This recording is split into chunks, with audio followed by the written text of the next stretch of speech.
Coming up on NTC News, students confront the Board of Trustees. We'll hear their demands. And NIU staff get ready to march as negotiations with the university fall apart. How will students be affected? Also, today is the National Day of Tolerance. More on how the university is promoting diversity. NTC News starts now. You're watching NTC News, DeKalb County's only television news source, on the campus of Northern Illinois University and from the Northern Television Center. This is NTC News Tonight.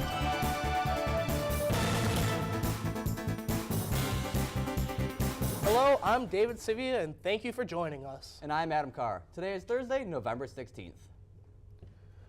Members of the Black Student Union attended today's Board of Trustees meeting to discuss racial issues in the NIU community. The NTC reporter Maximilian Boudreau has more with the story. The trustees meeting got off to an emotional start as the Black Student Union and Deferred Action for Childhood Arrivals group engaged the board in a conversation they say is long overdue about the racial issues plaguing the campus. This is just the beginning, this is the start, this is just the foot through the door. Like I stated, we do have a voice on this campus and we will continue to use it until we get what we want. Earlier this week, members of the Dream Action NIU gathered at the Carl Sandburg Auditorium to listen to immigration activist Jun Hong as he spoke of his struggles as an undocumented immigrant. He has the advice for students in similar situations. You're not alone, and we're here to support you. Board members and acting president Lisa Freeman echoed those sentiments at the board meeting today. I want you to know that this board and this administration, we care. We care for you. Also on the agenda, welcoming the new president of finance, Sarah McGill. Thank you so much for your confidence in me. I look forward to working with all of you to help place NIU on a vibrant and sustainable path forward and to make this great university even better. Thank you. For NTC News, I'm Maximilian Boudreau. The next NIU Board of Trustees meeting will take place on February 14th at 9 a.m. NIU staff and faculty have been without a wage increase for 7 years. Earlier this month, a 3% wage increase for qualifying employees was passed, with the condition that employees don't petition for another pay raise. Union Representative Sarah Dorner joins us now to discuss the wage increase and why many faculty members are unhappy with it. There will be a planned staff march on Monday, and today we have Sarah Dorner, a staff representative, on set. So, Sarah, how are you today? Good, thank you. So, what are the main issues at stake here?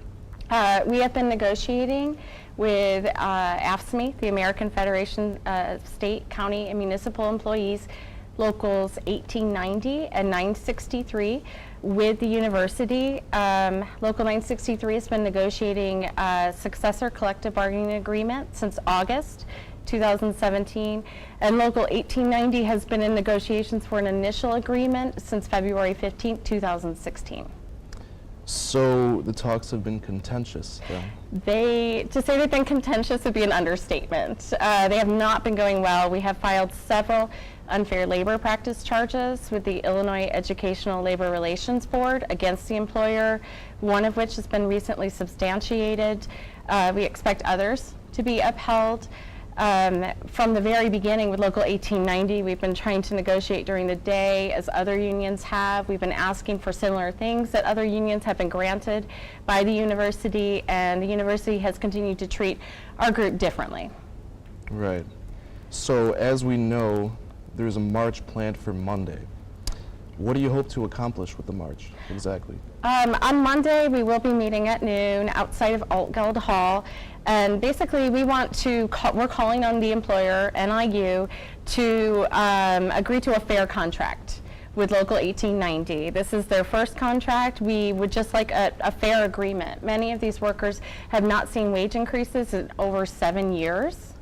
So, we've all been discussing this 3% wage increase, but the average wage increase for this workforce would be 40 cents, with the 3% wage increase. So that's simply not enough for us to waive our rights to retro pay as the employer has demanded we do. So basically, our rally is to send a message that we're all united, we're all together on this. The workers are fed up, they'd like to be listened to, they'd like to be heard, and we would like NIU to agree to a fair contract. We know the university can do better than this, and the rally is calling on them to do so.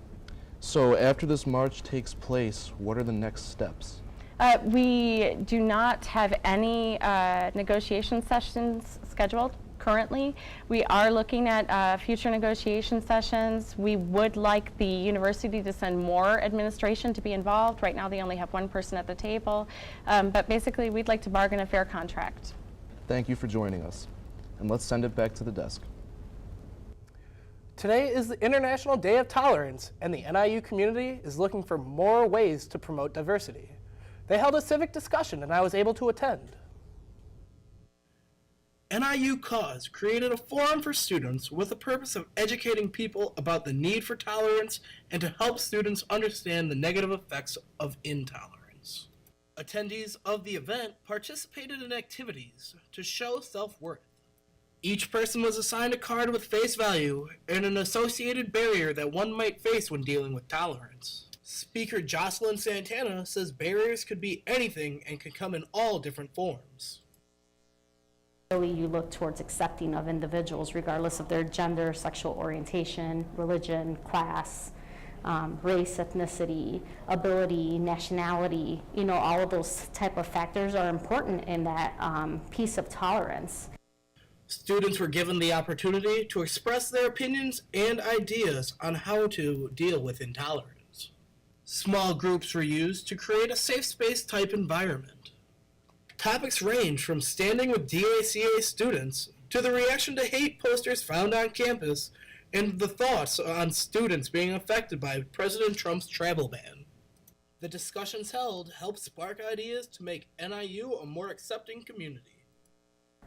Being able to reach out of our own comfort zone and have conversations with other people that might have differing opinions and really work towards practicing listening to each other.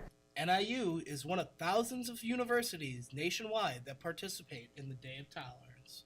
For NTC News, I am David Sivia. NIU says it is dedicated to spreading diversity through dialogue speakers and forum discussions. Reporters representing us here at NTC, as well as the Northern Star and Northern Public Radio, are moderating an on-the-record panel discussion with NIU students about their experience with identity, race, and culture on campus. It's a collaborative project called Through Our Eyes. It will air Friday, November 24th at 6:50 and again at 8:50 on WNIJ and WNIJ.org. An NIU alum is putting a new twist on networking to help women succeed in business by hosting an event called Women at the Table. Business leaders and NIU alum met with current students in small groups to discuss some issues women face in the workforce. Students took the opportunity to ask the guests about sexual harassment, branding, and how to be assertive in the workplace. Organizer and NIU alum Denise Shane Bacherler hopes this event helps prepare students for the future. We hope that they walked away with a little more confidence. We hope they walked away with some strategies and ideas for dealing with potential issues that they might face in the business world, or just some strategies to improve themselves and to prepare to walk across the stage and graduate from NIU. Shane Bachler says she hopes to make Women at the Table an annual event so students can network with professionals before entering the workforce. So David, it's been cold, and I've had to break out my jacket. I don't know about you. Oh, it's been freezing. Caitlin, has winter finally arrived? Close. You can expect cold temperatures, high winds, and sorts of precipitation, including rain and snow mix this weekend, but I'll have more on that later in the show. Back to you guys at the desk. Thank you, Caitlin. And coming up next on NTC News. Donald Trump is taking action to repeal the Obamacare Act. And the DeKalb Police Department is teaming up with ElderCare to support elderly community members in need. We'll be right back.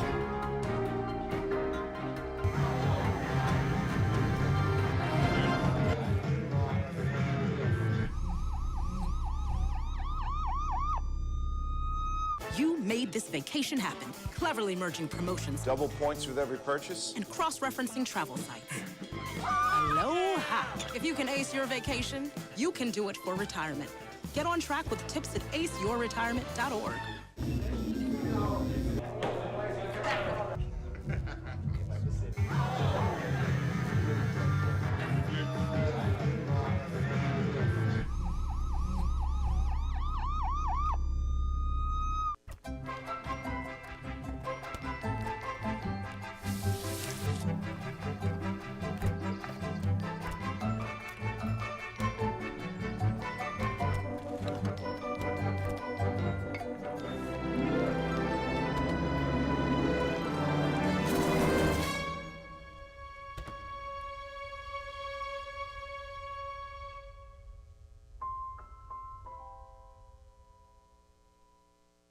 Listen, I realize that I'm not perfect, but it all really started to change because you judge me for having a problem.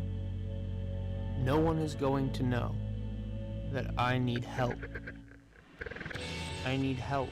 I know that no one is going to judge me for having a problem. I realize that I'm not perfect, but it all really started to change because you listen.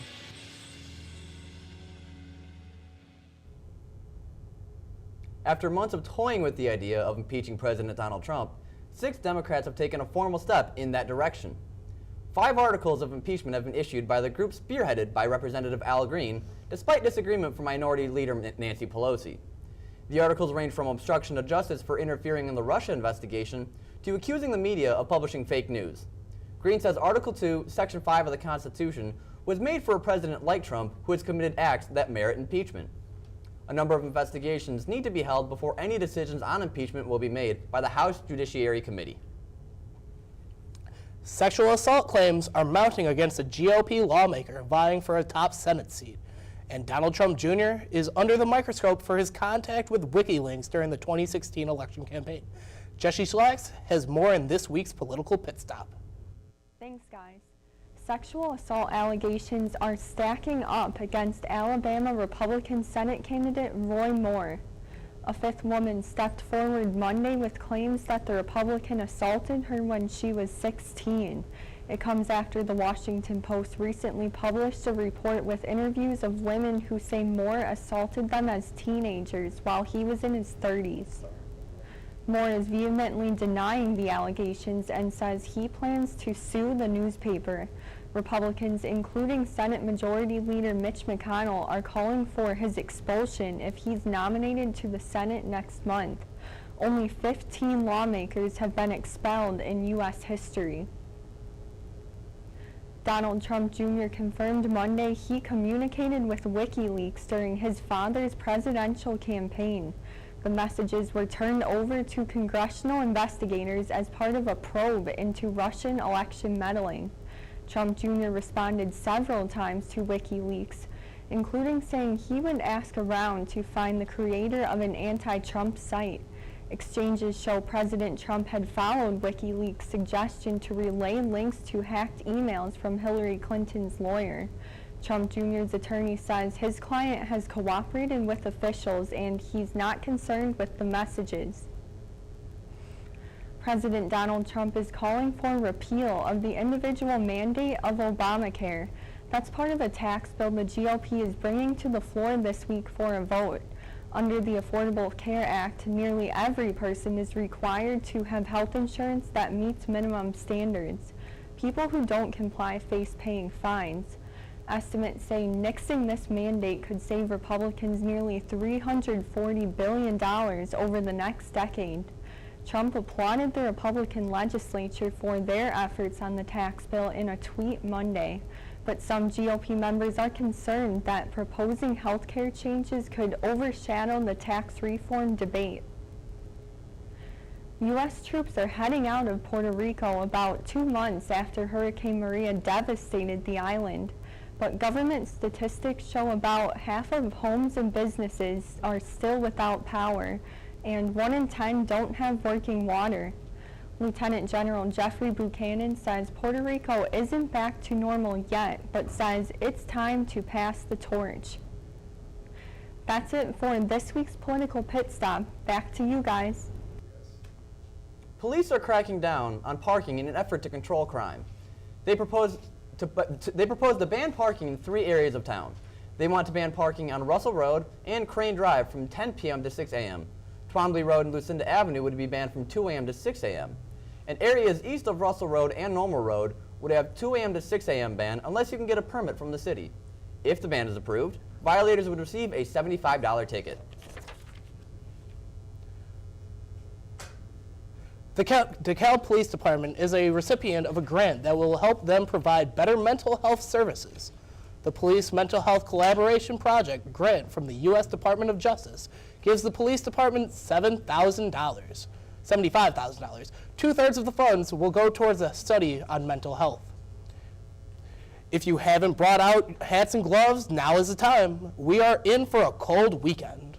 Caitlin, please tell us we don't have snow on the way. Please, please tell us we don't have snow on the way. I'm really hoping. Well, you can possibly expect some snow on Saturday, but for now, Friday you can expect a high of 43 degrees with afternoon showers possible.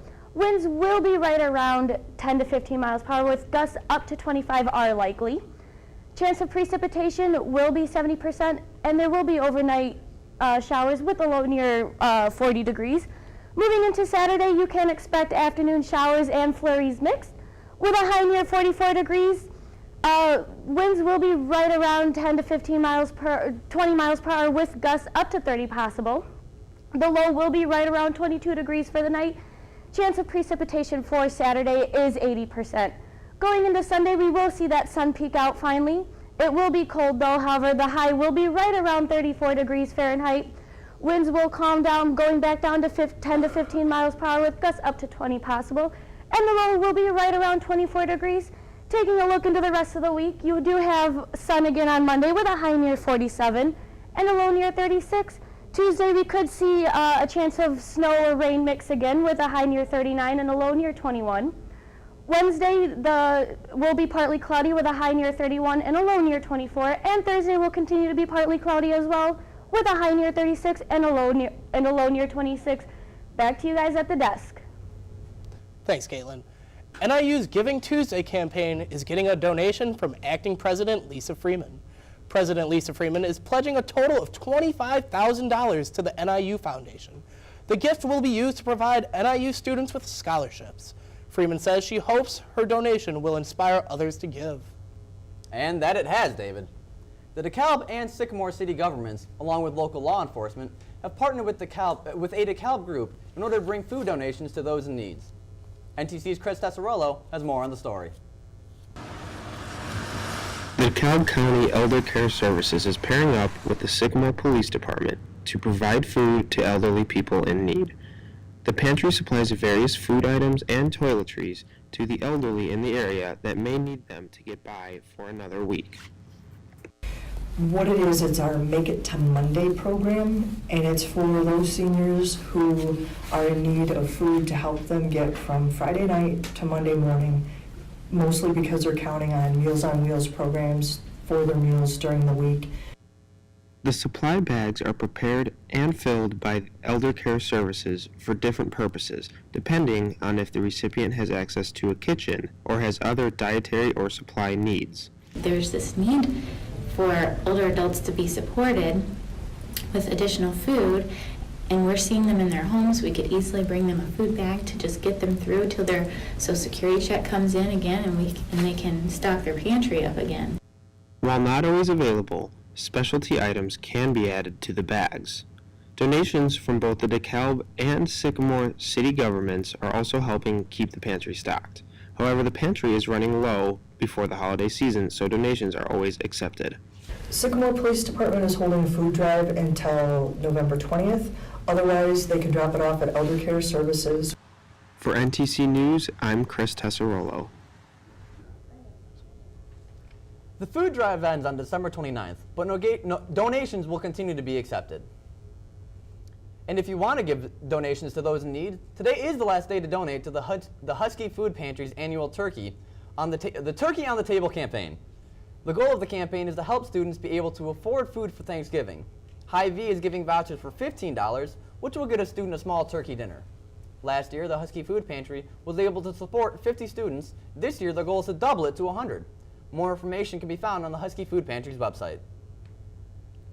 Winter is fast approaching, and some people don't have access to necessities to get them through the season. The DeKalb Permanency Action Team held a community resource fair at DeKalb High School Tuesday night. Transportation was provided to those in need, and guests received toys, food, household supplies, and other items. The teams want residents to feel more connected to the community and to know that help is available. The next community resource fair will be held in May.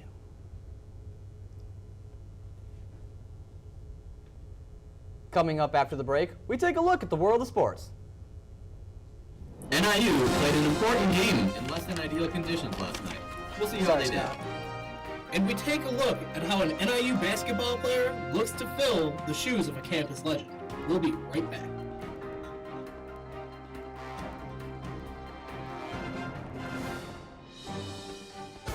You made her college years possible, opening that education savings account when she was little, spearheading campus tours, and deciphering financial aid. If you can ace planning for college, you can do it for retirement. Get on track with tips at aceyourretirement.org.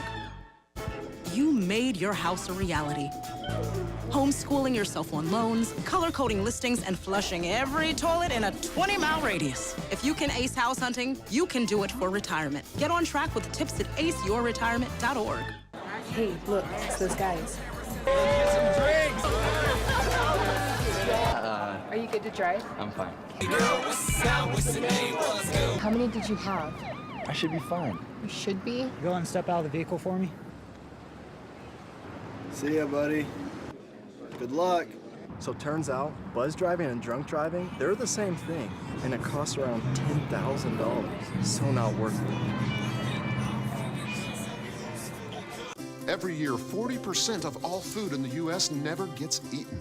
40%. That's almost half the food we produce. Food waste is a serious problem. It impacts all of us. And it's expensive. Your family is throwing $1,500 a year in the trash. We're working hard to put food waste on the chopping block. And you can do the same at home. Learn how to cook it, store it, and share it. Just don't waste it. Go to savethefood.com. Your top read. With all that crazy wind last night, that was one weird football game. Fun fact, David, DeKalb's weather is not conducive for a clean football game sometimes. We throw it over to NTC sports reporter Tom Burton for this week's edition of NTC Sports. Exactly. The weather did not have a huge impact.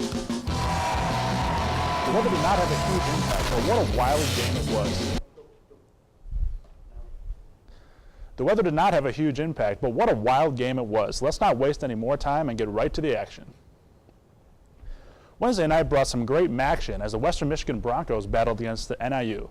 The Huskies' offense was led by senior running back Jordan Huff, who had a career-high 185 yards on 25 carries and 2 touchdowns on the night. NIU's defensive end Sutton Smith broke the record for most sacks in a season with 13. Larry English was a previous record holder with 22 in 2016. Smith, who was originally a running back, also had a fumble recovery for a touchdown, his second one of the season. A 26-yard pass from Marcus Childers to tight end Mitchell Brinkman sealed the win as the Huskies came out on top 35-31. Basketball season is in full swing and the men's and women's teams are in action this week. The women's team is coming off a tough 105-80 loss against the Big Ten Hawkeyes last night. Junior guard Courtney Woods paced the Huskies with 20 points. Sophomore guard Jenna Poizon added 18 off the bench. The women's team is back in action against the Leathernecks of Western Illinois on Saturday. On the men's side, the team crushed Green Bay 85-65 Tuesday in their season opener at home. Junior forward Levi Bradley led the Huskies with 28 points on 10 of 14 shooting. Sophomore guard Eugene German had 21 points and 9 rebounds. Pretty good for the smallest guy on the floor. The men's team picked things back up tonight at 7 p.m. against St. Francis at the Convocation Center. After former NIU star guard Allie Lehman graduated at the end of the season last year, the question became who will be the new leader of the women's basketball team. NTC sports reporter Mateo Avila has the answer to that question in this week's Leader of the Pack.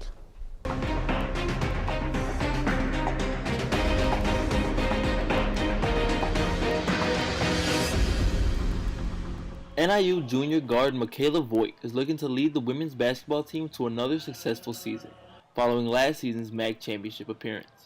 Coming off the team's first postseason appearance since 1995, Michaela is relying on last season's experience as well as what she learned from Allie Lehman to thrive in her new role. Yeah, no, she taught me so much, both on and off the court. She was definitely one of the most selfless and hardworking people that I know, and I miss her a lot, but I'm glad that this year I've been able to kind of put what she taught me into practice. Michaela's scoring ability, court vision, ability to bring the ball up the floor, and stellar defense make her a very well-rounded player. But that's not her greatest leadership quality in the eyes of head coach Lisa Carlson.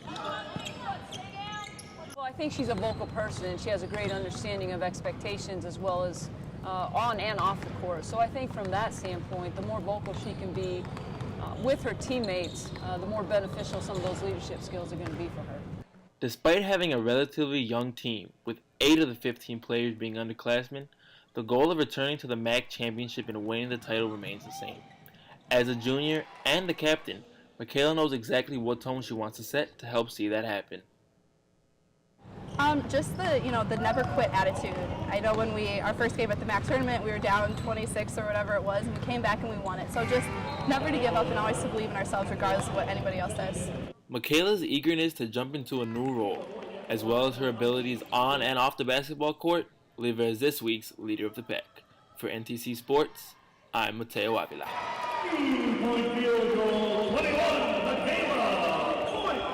Celebrate with Michaela and the rest of the women's basketball team this Saturday at their banner-raising ceremony for last season's postseason appearance.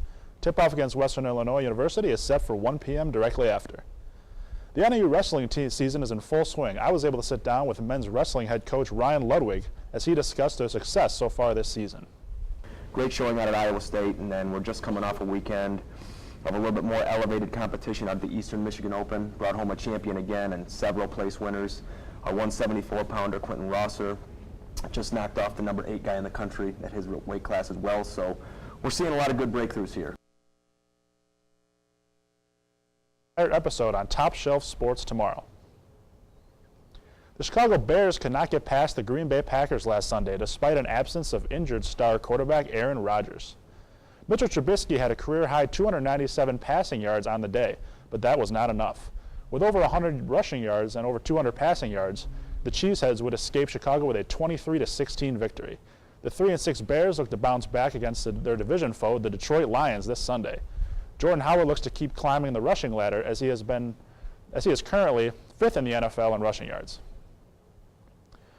Well, the Bears disappointed. Let's see how the Bulls fared against the struggling OKC Thunder. The Bulls' high-powered offense poured in all of 7 points in the first quarter and gave up 27 to the Thunder. The Bulls were once again led by rookie Lauri Markkanen with 16 points, along with shooting 50% from distance. The Thunder were led by former reigning MVP Russell Westbrook, alongside another 18 from Carmelo Anthony.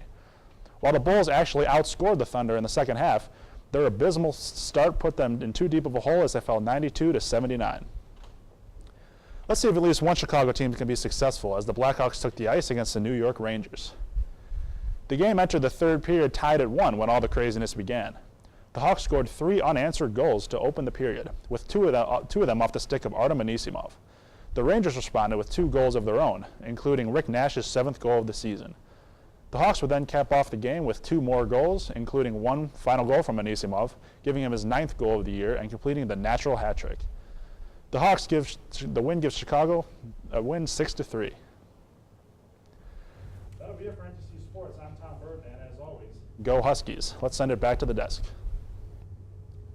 Thanks, Tom. Let's hope Chicago can get some wins on the field or court sometime soon. Now into something a little more positive. With Thanksgiving a week away, we got a chance to ask some Northern Illinois students what they want from this holiday season, and this is what they had to say. It's all about giving to those in need. My plans for Thanksgiving, on Thursday, actually Thanksgiving Day, we always go and pick up some of the people from the Navy who don't have families here, so they can have Thanksgiving with us and our entire family. Yeah, we usually watch football because, my grandpa's cool with just sitting in his lazy boy watching football after, he gets too much food to eat, and he likes to, after that get dessert and everything. You know what, Adam? I agree 100%. Thanksgiving always combines my 2 favorite things, football and food. What about you? What do you think?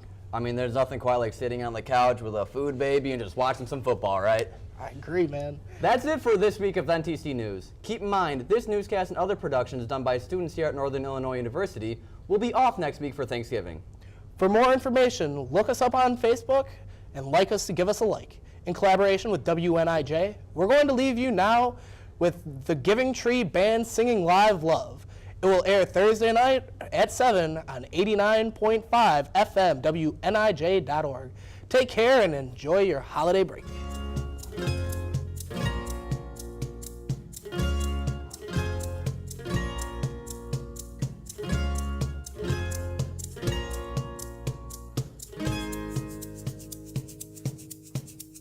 When I heard my first love song, I started looking for you.